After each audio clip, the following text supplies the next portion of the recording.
जो कह रहे हैं कि भारत के 130 करोड़ देशवासी हिंदू हैं, ठीक है, उनके पास भी कहने का अधिकार है, लेकिन मेरे पास भी अधिकार है। मैं उनसे कह रहा हूं कि उनके पुरखे विदेशी हैं। मोहन भागवत के पुरखे ब्राह्मण विदेश से आए, ये बात मैं उनसे बहस करने के लिए तैयार हूं। उनको चैलेंज देता हूं कि वो बहस करें और सिद्ध करें। मैं सिद्ध करने के लिए तैयार हूं कि मोहन भागवत के पुरखे ब्राह्मण विदेशी थे और उन्होंने विदेश से आकर भारत पर कब्जा किया, और साइंटिफिक एविडेंस के साथ मैं ये सिद्ध करने के लिए तैयार हूं कि मोहन भागवत के पुरखे विदेशी थे और उनको विदेशी घोषित किया जा चुका है। 2000 में माइकल बमशाद के रिसर्च हुई है, वॉशिंगटन यूनिवर्सिटी में बायोटेक्नोलॉजी डिपार्टमेंट ने यह सिद्ध किया कि मोहन भागवत के पुरखे विदेशी थे, और ये बात मैं उनसे बहस करके सिद्ध करने के लिए तैयार हूं। बोलो, मोहन भागवत मुझसे बहस करेंगे? मैं मोहन भागवत को कहना चाहता हूं, वो सिद्ध करे कि भारत के 130 करोड़ देशवासी हिंदू नहीं है, क्योंकि वो जो है इस झूठ को छुपा रहे हैं। दूसरी चीज, ये मोदी जी को और अमित शाह को हम लोग ऐसा उल्टा सीधा बोल रहे हैं, जबकि असल टारगेट कोई और है। मोदी जी को तो इन्होंने गाली खाने के लिए रखा हुआ है, जबकि असल टारगेट यहाँ के जो SC ST OBC के लोग हैं, इनको गुलाम बनाने का षड्यंत्र है। जब आप देखते हैं कि ईसाइयों पे और सिखों पे और मुसलमानों पे हमला होता है, तो समझ लीजिए कि यहाँ के जो बहुजन समाज है उसके ऊपर हमला हो रहा है, क्योंकि ये लोग नहीं चाहते कि इनको इनके फंडामेंटल राइट्स मिलें। समझ रहे हैं ना, मनुस्मृति लागू करने का कार्यक्रम है, जबकि हम लोग ये समझ रहे हैं कि हिंदू बनाम मुस्लिम है। हिंदू बनाम मुस्लिम नहीं है, ये अंबेडकरवाद बनाम मनुवाद की लड़ाई है, और ये EVM के माध्यम से होने वाले घोटाले को छुपाने के लिए ये स्वयंसेवक संघ हमेशा से कहता है कि मैं समरसता के तरीके से जीता हूँ, चाहे वो हिंदू हो, मुस्लिम हो, सिख हो, ईसाई हो।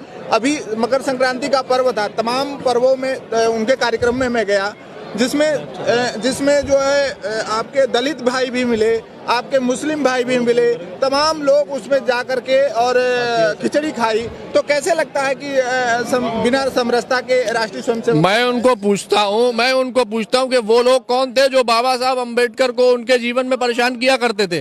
वो लोग कौन थे जिन्होंने भारतीय संविधान को आग लगाई? मैं पूछता हूं, भारत के संविधान को ये दुश्मन कौन लोग हैं?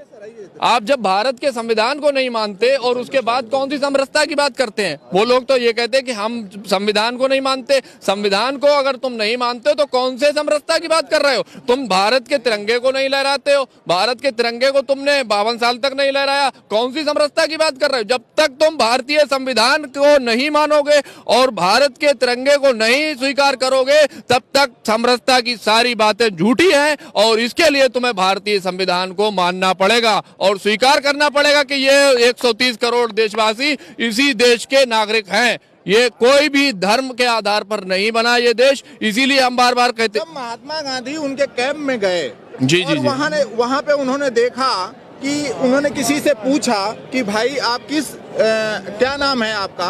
तो आप पूरा नाम बताइए। उन्होंने आधा नाम बताया, पीछे का नाम जो सरनेम होता है उन्होंने बताया नहीं। तो उन्होंने पूछा पूरा नाम बताइए, तो कह रहा हमारे यहाँ तो बस एक ही नाम लिया जाता है, उसका सरनेम नहीं बताया जाता, क्योंकि हम सब आपस में भाई, हम जातियों में बटे नहीं हैं। तो जब महात्मा गांधी को जब इतना बड़ा जवाब मिला, तो संघ तो हमेशा ही यही काम करता है कि हमारे पास जितने भी भारत के लोग हैं वो सब भाई बहन हैं, बंधु हैं।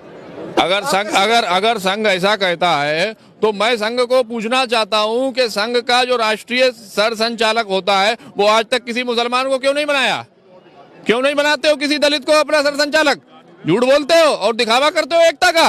तुमने इस देश को तोड़ने का काम किया है। अगर तुम एकता की बात करते तो मुसलमान को, किसी दलित को, किसी आदिवासी को अपना सर संचालक बनाओ। आज तक तुमने किसी आदिवासी, दलित, पिछड़े मुसलमान को अपना सर संचालक क्यों नहीं बनाया?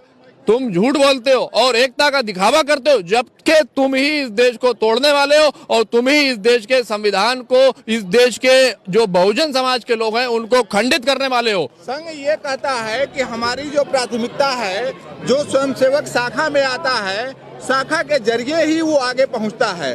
तो आप शाखा में गए नहीं होंगे, इसलिए वो वहां तक पहुंचे नहीं। देखिए, हम उनके जो ग्रंथ हैं हम उसे बहुत अच्छी तरह पढ़ा है, और आप भी पढ़ेंगे तो आप भी उनकी विचारधारा से अच्छी तरह से वाकिफ हो जाएंगे। जब तक आप उनकी विचारधारा को नहीं समझेंगे तब तक आप उस पर अमल नहीं कर सकते। और उनकी विचारधारा बहुत जहरीली है, वो इस देश को गुलाम बनाना चाहते हैं दोबारा से। कह रहे हैं कि हम देश के भारत माता को पूछते हैं, भारत में वसुधैव कुटुंबकम लाना चाहता है। बिल्कुल बिल्कुल बिल्कुल। भारत में सभी भाई बहन एक हैं, वो कहते हैं। मैं कह रहा हूँ, ठीक है ना, बात करते हैं। भारत माता कौन है? ये यहाँ पर जितने आंदोलनकारी माताएं बैठी हुई है, माताएं बने, ये है भारत माता। आए और इनके पांव छुए, आए और इनको समर्थन दें। कितने स्वयंसेवक आएंगे यहाँ भारत माता को? ये आज 35 दिन से यहाँ पे भारत माताएं इतनी सारी बैठी हुई हैं, इनकी सेवा करने कितने स्वयंसेवक आए? मैं आपको पूछ